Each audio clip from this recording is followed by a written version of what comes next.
Hello ladies and gentlemen, this is TIE TV. I am your host, Morally Saver. The economy has produced quite a ride these past few weeks, with the quarrel over the debt ceiling and the major swings in the Dow Jones the past several days. It is no wonder there is confusion, panic and a grim outlook over our financial future. TIE TV has found the most profound answer to this economic debacle. The following is an excerpt of an article by Charlie Rees, a 49-year tenured journalist, retiring from the Orlando Sentinel. This is as good as it gets, in its rawest and most unbiased form. 545 politicians versus 300 million people. By Charlie Rees. Politicians are the only people in the world who create problems and then campaign against them. Have you ever wondered, if both the Democrats and the Republicans are against deficits, why do we have deficits? Have you ever wondered, if all the politicians are against inflation and high taxes, why do we have inflation and high taxes? You and I don't propose a federal budget. The president does. You and I don't have the constitutional authority to vote on appropriations. The House of Representatives does. You and I don't write the tax code, Congress does. You and I do not set fiscal policy, Congress does. And you and I don't control monetary policy, the Federal Reserve Bank does. 100 senators, 435 congressmen, 1 president, and 9 Supreme Court justices equates to 545 human beings out of the 300 million in the US, who are directly, legally, morally, and individually responsible for the domestic problems that plague this country. I excluded the members of the Federal Reserve Board because that problem was created by Congress. In 1913, Congress delegated its constitutional duty to provide a sound currency to a federally chartered, but private, central bank.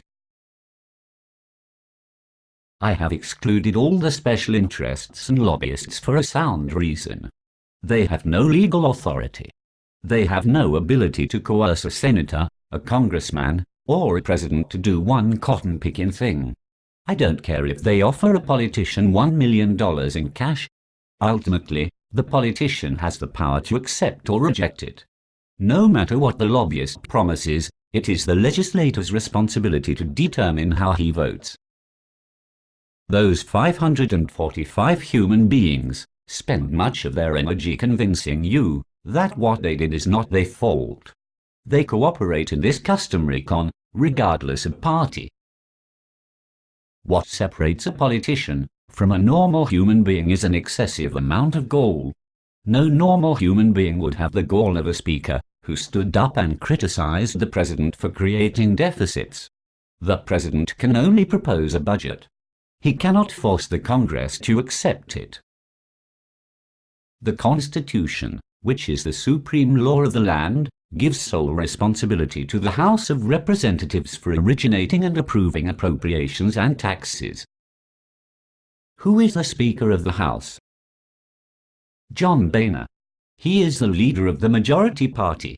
He and fellow House members, not the President, can approve any budget they want. If the President vetoes it, they can pass it over his veto if they agree.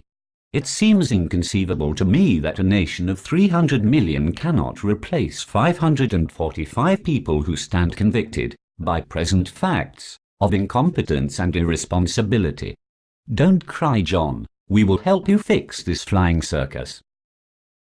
I can't think of a single domestic problem that is not traceable directly to those 545 people.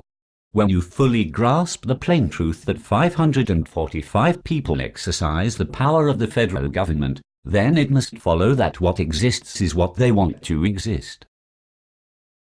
If the tax code is unfair, it's because they want it unfair. If the budget is in the red, it's because they want it in the red. If the Army and Marines are in Iraq and Afghanistan, it's because they want them in Iraq and Afghanistan. If they do not receive Social Security, but are on an elite retirement plan not available to the people, it's because they want it that way.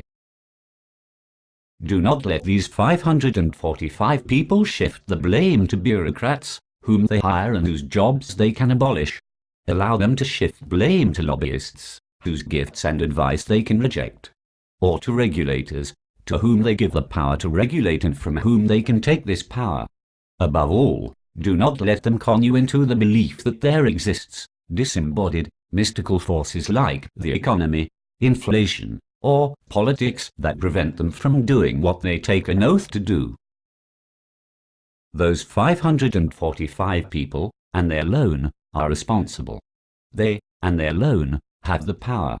They, and they alone, should be held accountable by the people who are their bosses, provided the voters have the gumption to manage their own employees. We should vote all of them out of office and clean up their mess. There are no insoluble government problems. Thank you, Charlie, for these insightful words. We thank you for the last 49 years and hope you enjoy your retirement.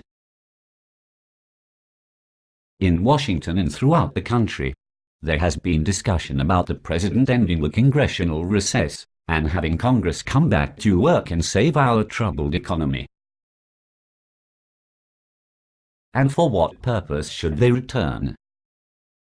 If they were to come back today, what are they going to do?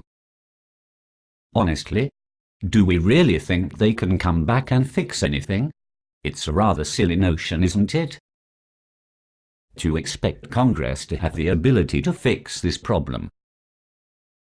Mr. President, let them continue their vacation.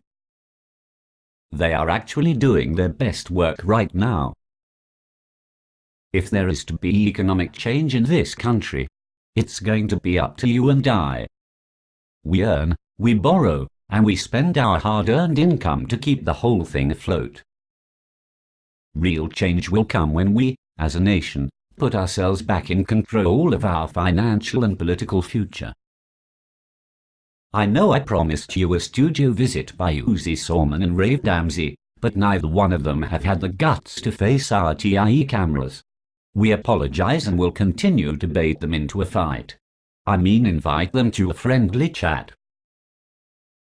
Don't forget to tell others about truthinequity.com, and please forward this video to those you believe would enjoy this message from Charlie Rees. Thank you for watching. This is TIE TV. I am Morally Saver, and don't ever forget, the truth is in the proof.